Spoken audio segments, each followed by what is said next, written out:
नमस्कार, सुप्रभात। मैं सत्येंद्र कुमार मौर्य लक्ष्मी प्रसाद मेमोरियल पब्लिक स्कूल कोल्हान बाजार गोरखपुर से। आज हम सभी लोग समाचार लेखन के बारे में अध्ययन करेंगे कि आखिर समाचार लेखन मानव जीवन को किस तरह से प्रभावित करता है। जैसा हम सभी लोग जानते हैं, समाचार शब्द अंग्रेजी भाषा के न्यूज़ NEWS का हिंदी रूपांतरण है।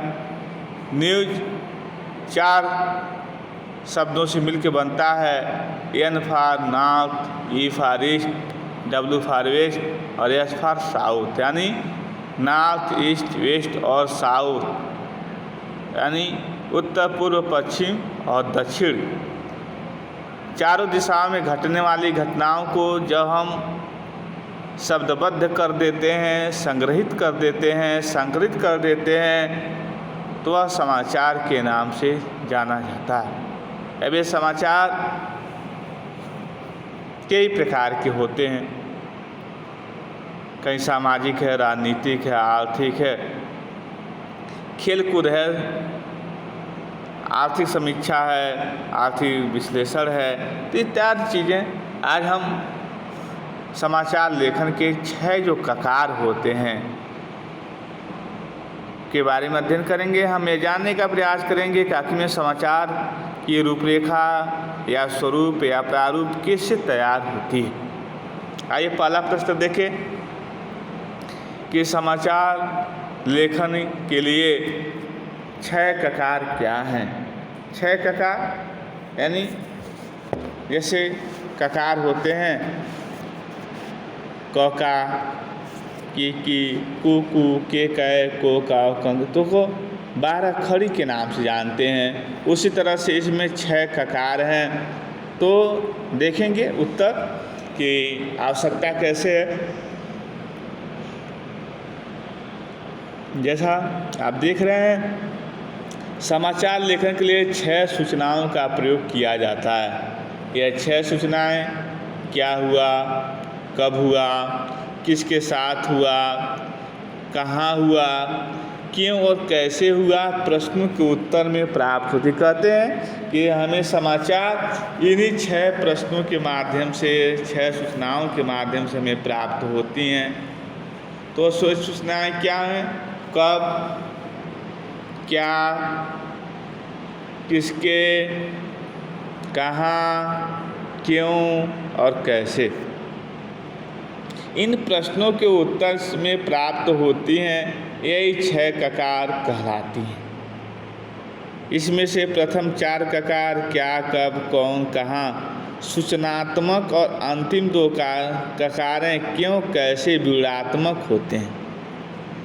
आप देखेंगे कि अंतिम जो ककार विवरणात्मक होती हैं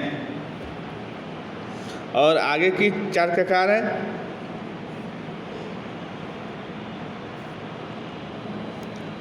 सूचनात्मक होती हैं। समाचार को प्रभावी एवं पूर्ण बनाने के लिए ये इन 6 ककारों का प्रयोग किया जाता है। कहते हैं समाचार को पूर्ण और प्रभावी बनाने के लिए 6 ककारों का प्रयोग किया जाता है। प्रथम 4 ककार समाचार का इंट्रो मतलब मुखड़ा, अंतिम 2 ककार बॉडी और समापन को निर्धारित करते हैं। जैसा हम जानते हैं, समाचार लेखन उल्टा पिरामिड के आधार पर निर्धारित होता है। उल्टा पिरामिड में सबसे ऊपर इंट्रो होता है, बीच में बॉडी होती है, सबसे नीचे समापन होता है। तो इस तरह से आइए हम देखें इंट्रो क्या होता है। इंट्रो लिखते समय किन बातों का ध्यान रखना चाहिए। अब थोड़ा और ऊपर देख लें हम कि जो समाचार के जो ककार हैं, जो आप देखेंगे क्यों, कैसे को छुड़ा के क्या, कब, कौन, कहाँ। जैसे होता ना कि नदी में बाढ़ आ गई, क्या आ गई, बाढ़। कब आ गई, कल आ गई। ठीक, तो कौन प्रभावित हुआ, तो बिहार प्रांत के लोग प्रभावित हुए। बाढ़ कहाँ चल रही है, तो पटना जैसे शहर में फैली हुई है।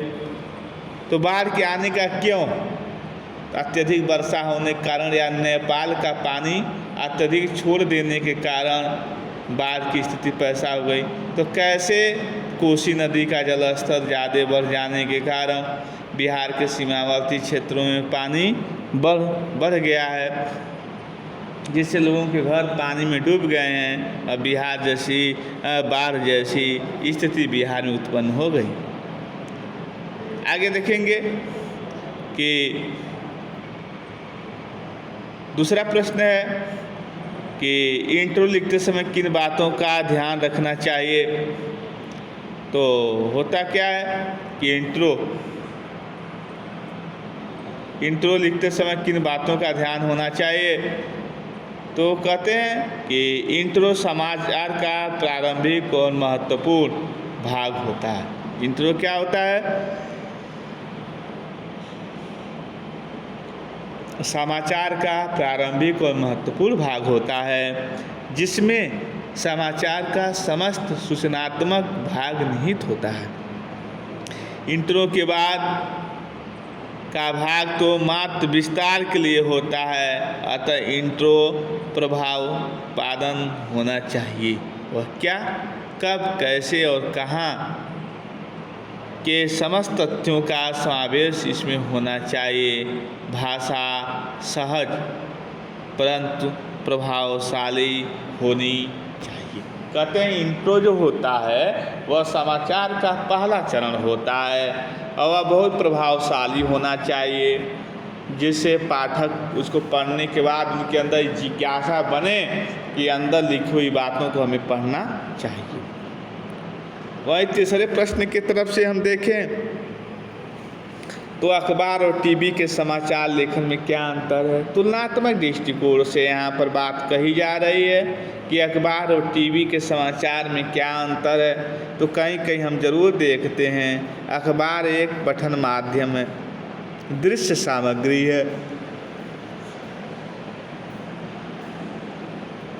अखबार एक पठन माध्यम है, दृश्य सामग्री है।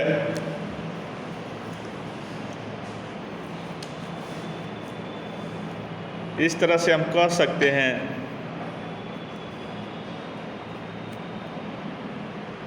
कि एक दृश्य सामग्री और एक श्रव्य सामग्री। तो दृश्य सामग्री और श्रव्य सामग्री दोनों का अलग अलग अंतर है कि दृश्य सामग्री में हम देखते हैं और श्रव्य सामग्री में हम सुनकर जानते हैं। तो समाचार लेखन में दोनों का अलग अलग महत्व नहीं, फिर भी दोनों का एक ही उद्देश्य होता है कि व्यक्ति को सूचनाओं से अवगत कराना। तो आइए देखा जाए, लेकिन जो टीवी है, टीवी को हम श्रव्य और दृश्य दोनों कहते हैं। रेडियो तो श्रव्य हो गया, अखबार दृश्य हो गया, लेकिन जो टीवी है वह श्रव्य और दृश्य दोनों है। तो यहाँ श्रव्य मतलब पढ़ना नहीं है, दृश्य मतलब पढ़ना नहीं है, यहाँ दृश्य मतलब देखना है। टीवी दृश्य सब माध्यम है। अखबार का संबंध मुख्य रूप से साक्षर वर्ग से होता है, जबकि टीवी का संबंध साक्षर और निरक्षर दोनों वर्गों से। दोनों माध्यमों की प्रकृति में अंतर होने के कारण दोनों के लिए समाचार लेखन में अंतर होता है। अखबार की भाषा बहुसंख्यक लोगों द्वारा समझी जाने वाली होनी चाहिए। समाचार का आकार उपलब्ध इसके अनुसार होना चाहिए। आलेख में कोई गलती या शुद्धि नहीं होनी चाहिए। इस तरह से कहते हैं कि समाचार जो होता है कि जो भाषा बड़े नॉर्मल ढंग की होनी चाहिए, जिससे पाठक आराम से पढ़कर सूचनाओं से अवगत हो जाए। वहीं पर टीवी के लिए समाचार लेखन की बुनियादी शर्त दृश्य के साथ लेखन है। दृश्य अर्थात विजुअल्स के अनुसार ही समाचार लिखा जाता है। टीवी पर समाचार के कुछ चरण होते हैं, जैसे breaking news, dry anchor, phone in, anchor visuals, anchor wide, live, anchor package. इन सभी रूपों को ध्यान में रखते हुए अपेक्षाकृत समाचार लिखा जाता है। देख लीजिए फिर से एक बार कि टीवी के लिए समाचार लेखन की बुनियादी जो शर्त है वह यह है कि दृश्य के साथ लेखन है। दृश्य अर्थात विजुअल्स के अनुसार ही समाचार लिखा जाता है। टीवी पर समाचार के कुछ चरण होते हैं, जैसे breaking news, dry, anchor, phone in, anchor visuals, anchor bite, live एवं एंकर पैकेज। इन सभी रूपों को ध्यान में रखते हुए अपेक्षानुसार समाचार लिखा जाता है। आप देखेंगे फिल्म में पटकथा क्या होती है। पटकथा में संवाद जो होते हैं उसमें काम करने वाले जो पात्र होते हैं उसकी जो पटकथा, उसके बारे में। पटकथा शब्द का निर्माण दो शब्दों पट व कथा से हुआ है। पटकथा शब्द का निर्माण दो शब्दों पट व कथा से हुआ है।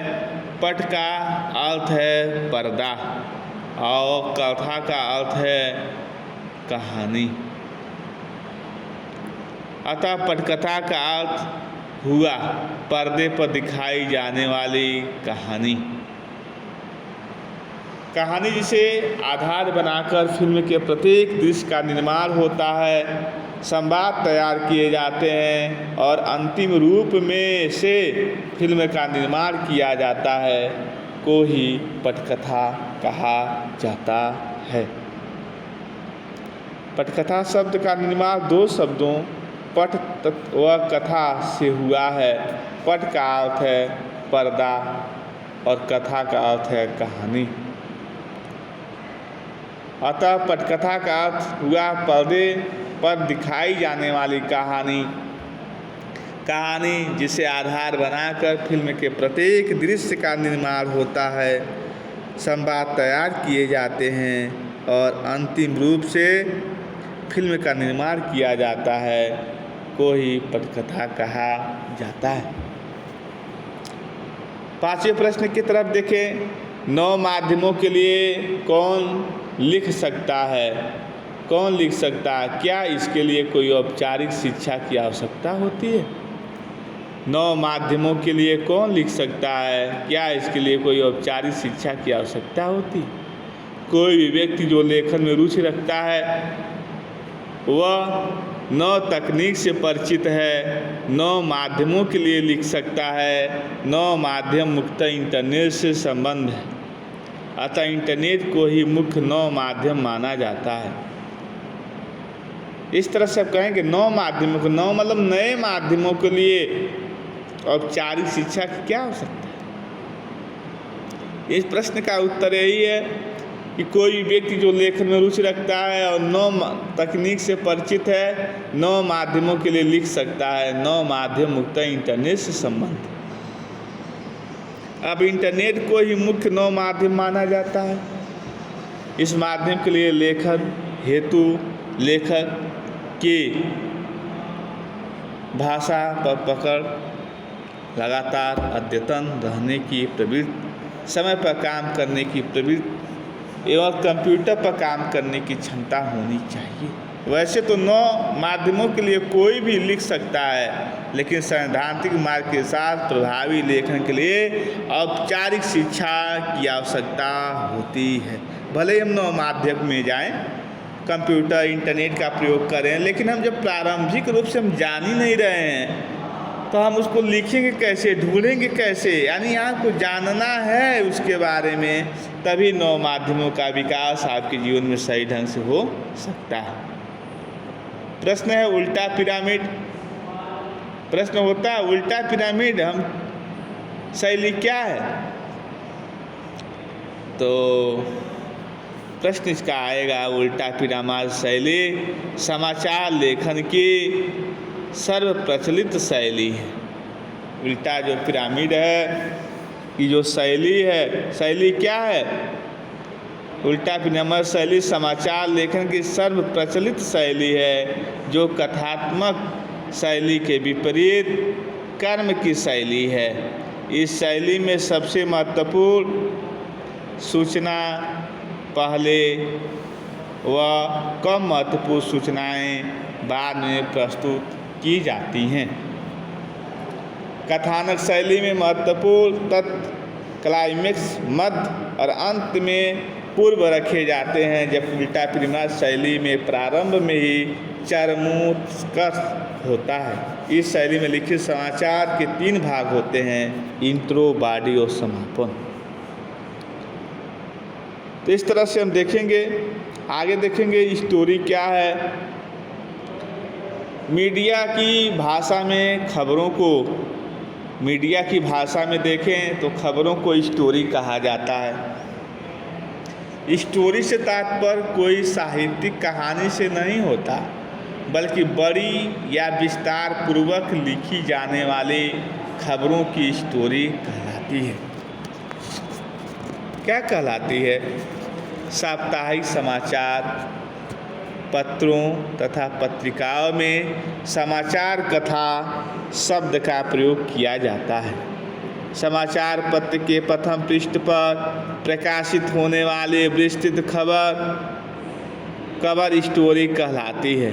मीडिया कार्यालयों में रोजाना होने वाली न्यूज बैठकों में संपादक रिपोर्ट्स की जब रोज़ की रिपोर्टिंग का काम देते हैं तो यही कहते हैं रिपोर्ट्स अपनी स्टोरी पश्चिम में ही, तो कहते हैं कि रिपोर्ट देना। जैसे हम लोग देते हैं कितना पढ़ाएं, कितना पढ़ाना है, बच्चों को बताते हैं, उनका मूल्यांकन करते हैं, तो एक रिपोर्ट तैयार होती है। वहीं देखें हाई न्यूज़ और सॉफ्ट न्यूज़ से क्या तात्पर्य है। हाई न्यूज़ को हम हार्ड न्यूज़ के रूप में जानते हैं। समाचार पत्रों में विविध प्रकार की खबरें प्रकाशित होती हैं, ये भी जानें। सामान्यतः दुर्घटना, अपराध आदि संबंधित खबरें, रोजमर्रा के घटनाक्रम, दुर्घटनाओं, अपराधों से संबंधित खबरें हार्ड न्यूज कहलाती हैं तथा मानवीय रुचियों, मानवीय संवेदनाओं से जुड़ी खबरें सॉफ्ट न्यूज कहलाती हैं। ठीक, रेडियो के लिए समाचार लेखन में किन बातों को ध्यान में रखना चाहिए? यदि हम रेडियो के लिए देखें तो समाचार लेखन के लिए किन बातों का ध्यान में रखना चाहिए? रेडियो एक श्रव्य माध्यम है जिसकी पहुंच दूर दराज में होने वाले आम जन तक है। मुद्रित माध्यम जहां केवल साक्षर वर्ग के लिए उपयोगी होता है, वहीं रेडियो इस सीमा को तोड़ता हुआ साक्षर और निरक्षर दोनों वर्गों के लिए उपयोगी होता है। रेडियो के लिए लेखन करते समय श्रोता वर्ग को ध्यान में रखते हुए सहज, सरल और प्रभावमान भाषा का प्रयोग करना चाहिए। समाचार वाचकों को कोई परेशानी न हो। इसके लिए समाचार की साफ सुथरी टाइप्ड कापी तैयार करनी चाहिए। बड़ी संख्याओं को शब्दों में लिखा जाना चाहिए।